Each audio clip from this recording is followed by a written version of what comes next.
वाहिगुरु जी का खालसा, वाहिगुरु जी की फतेह। जब हम इस दुनिया को देखते हैं तो हमें बहुत सारी बुराई नजर आती है और लोग बुरे इंसान को अलग अलग तरीके से देखते हैं। जैसे कुछ लोग कहते हैं कि इसने इसलिए बुरा किया क्योंकि इसके ऊपर शैतान हाजिर था या कोई भूत था। कोई कहता है कि इसमें लालच था, इसके लालच ने, पैसे ने इसे जुर्म करने पर मजबूर किया। और कुछ लोग कहते हैं कि इसकी संगत बुरी थी, वो देर रात तक जागता था, मस्ती करता था, दारू नशा करते थे, किसी को मार भी देते थे। तो संगत जी, दुनिया जब किसी खूनी या किसी बुरे इंसान को देखती है तो उसके बारे में अलग अलग राय बनाती है। और संगत जी, मैं आज इस डिटेल में नहीं जाऊंगा कि इंसान की बुराई का सफर कैसे शुरू हुआ या उसने ऐसा क्यों किया। मैं तो यहाँ आया हूँ गुरु का संदेश लेकर कि कोई कितना भी बुरा क्यों ना हो, उसकी बुराई को मिटाया जा सकता है गुरबानी से।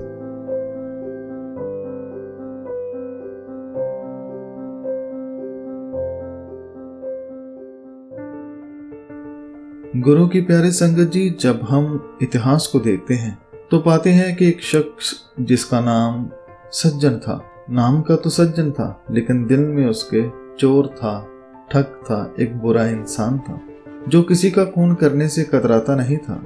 वह इतना जालिम था कि वह लोगों को धर्म का बेस बनाकर लूट लेता था। मगर जब उसे खुद जाकर गुरु नानक जी मिले तो जब गुरु जी ने उसको गुरबानी के बोल सुनाए तो उसका मन पिघल गया। उसे महसूस होने लगा कि मैंने अब तक जो किया वो कितना गलत था और वह बदल गया। उसे आज भाई सज्जन के नाम से याद किया जाता है। संगत जी, जब वह इतना बुरा इंसान बदल सकता है तो क्या हम नहीं बदल सकते? क्या हम इतने ही बुरे हैं?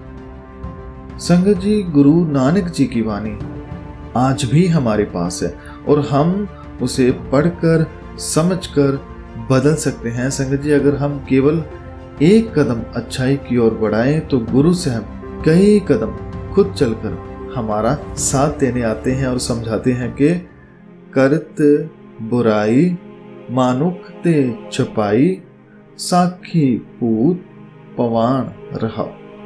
क्या भाई, तू बुराई करता है और जो तुम बुराई करते हो उसे घर वालों से छुपाते भी हो कि कहीं उन्हें पता ना चल जाए। तुम अपने बुरे काम को दुनिया वाले से छुपाते हो, पर तुम ये क्यों भूल जाते हो कि जैसे हवा हर तरफ है, हर जगह है, वैसे ही परमात्मा है, वह भी हर जगह है, तुम्हें देख रहा है। इसलिए भाई, बुराई का त्याग करो और अच्छाई को अपनाओ। ये मत सोचो कि तुम्हें कोई नहीं देख रहा, तुम देख रहे हो, तुम्हारे अंदर बैठा देख रहा है। इसलिए बुराई को छोड़ो और अच्छाई को अपनाओ। एक अच्छाई ही है जो मन को सुकून देती है। बुराई तो केवल दाग देती है, दुख देती है, बेचैनी देती है, सजा देती है और कुछ नहीं। अगर जो बुरा मन है, जो इंसान है, वो गुरु जी से पूछ ले कि क्या रब को हर जगह समझने से हम बुरे काम से हट जाएंगे, तो गुरु साहब उपदेश करते हैं कि निकट कर जानो सदा प्रभ हाजिर, किस स्यों करो बुराई। हाँ, इसमें कोई शक नहीं। तुम चाहो तो आजमा कर देख लो। अगर तुम ये सोच लो और जान लो कि वो रब पास है, बहुत पास है, और वह रब हर जगह है, ना केवल इस जगह बल्कि हर जगह, हर किसी में है, तो तुम खुद बताओ, जब तुम ये मान लोगे कि वह हर किसी में है, हर स्थान पर है, तो तुम किससे बुराई करोगे? तुम किसको चोट पहुंचाओगे? तुम किसको दुखी करोगे? किसी को भी नहीं, क्योंकि हर किसी में तो वह खुद है। इसलिए उस रब को अपने पास समझो। ऐसा करने से तुम बुराई करने से बच जाओगे।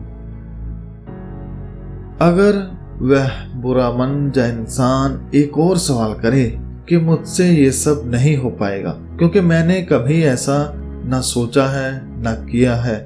मुझे तो ये सब करना भी नहीं आता। मुझे कोई ऐसा चाहिए जो बता सके, समझा सके कि मुझे क्या करना है।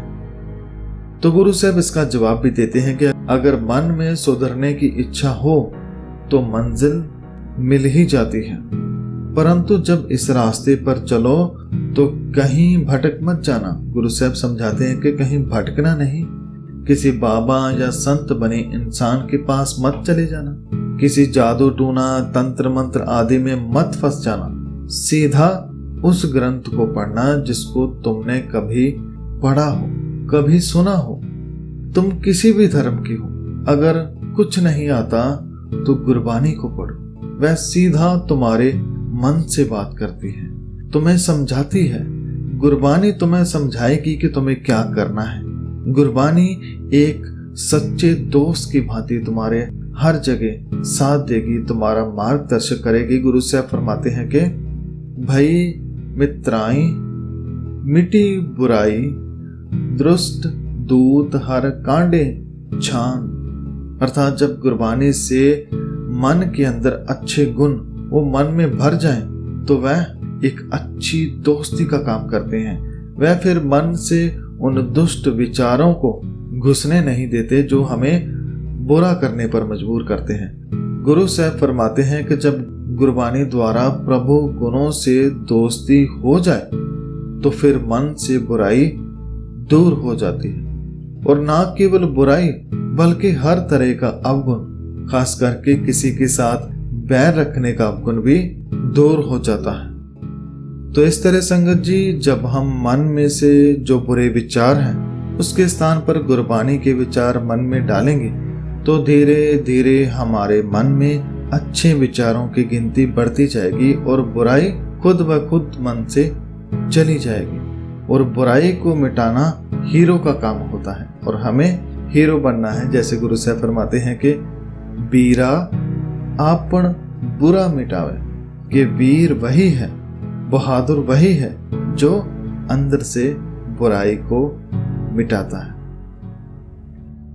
तो संगत जी, अगर हम इतना सफर तय कर लेते हैं, हम बुराई का त्याग कर देते हैं, तो हम इसके और आगे भी जा सकते हैं, अर्थात बुराई अच्छाई से भी ऊपर जा सकते हैं। लेकिन आज के लिए इतना ही। हुई तमाम गलतियों की मैं क्षमा चाहता हूँ।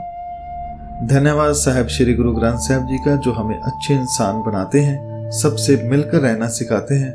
और साथ ही में धन्यवाद आप सबका। वाहिगुरु जी का खालसा, वाहिगुरु जी की फतेह।